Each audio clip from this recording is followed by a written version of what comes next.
दिव्या भारती 25 फरवरी 1974 को पैदा हुई थी और 5 अप्रैल 1993 को उसकी ज़िंदगी का इख्तिताम हो गया। भारत की फिल्म अदाकारा थी जिन्होंने बॉलीवुड के अलावा तेलुगु सिनेमा और तमिल सिनेमा में भी अदाकारी की। 1990 के इब्तदाई साल में उन्होंने अपनी अदाकारी से पूरी फिल्मी दुनिया में हलचल मचा दी थी। वो अपने ज़माने की सबसे ज़्यादा रकम लेने वाली अदाकारा थी।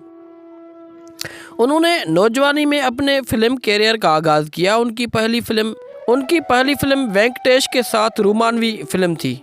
उस दौरान में वो मॉडलिंग कर रही थी। फिल्म का नाम बॉबी राजा था। उन्होंने 1992 में बॉलीवुड में कदम रखा और विश्वात्मा उनकी पहली बॉलीवुड फिल्म बनी। उसके बाद एक्शन मज़ाया फिल्म शोला और शबनम में काम किया, जो बॉक्स ऑफिस पर कामयाब फिल्म थी। उस साल ऋषि कपूर और शाहरुख खान के साथ उन्होंने दीवाना फिल्म में बेहतरीन कारकर्दगी का मुजाहरा किया। उन्हें उसी साल फिल्म फेयर एजाज़ बराए बेहतरीन नई अदाकारा का खिताब मिला। 19 साल की उम्र में अप्रैल 1993 में अपने अपार्टमेंट से गिरने की वजह से उनकी मौत हो गई। उनकी मौत अब तक एक मुअम्मा बनी हुई है जो सुलझ नहीं पाया है। दिव्या भारती 25 फरवरी 1974 को भारत के बम्बई में ओम प्रकाश भारती और मेटा भारती के यहाँ पैदा हुई थी। उनका एक छोटा भाई था जिसका नाम केनाल था और सौतीली बहन पूनम जो ओम प्रकाश भारती की पहली शादी से थी। कायनात अरोड़ा दिव्या भारती की कज़न है। दिव्या भारती हिंदी, अंग्रेज़ी और मराठी रवानी से बोलती थी। इब्तदाई बरसों में वो अपनी बोबली शख्सियत और गुड़िया की तरह दिखती थी।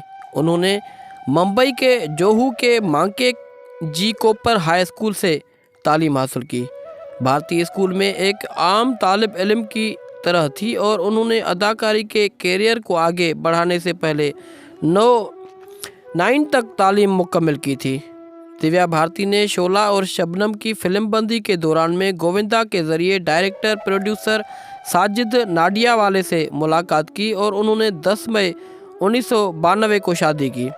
5 अप्रैल 1993 की शाम के औकात में वेरसोवा अंधेरी के तुलसी बिल्डिंग्स में अपने 5वीं मंजिल के अपार्टमेंट की बालकनी में खिड़की से गिर गई, जो उनकी मौत का सबब बन गया। लेकिन आज तक ये भी कहा जाता है कि उसका मौत एक मुअम्मा है जो आज तक नहीं सुलझ पाया।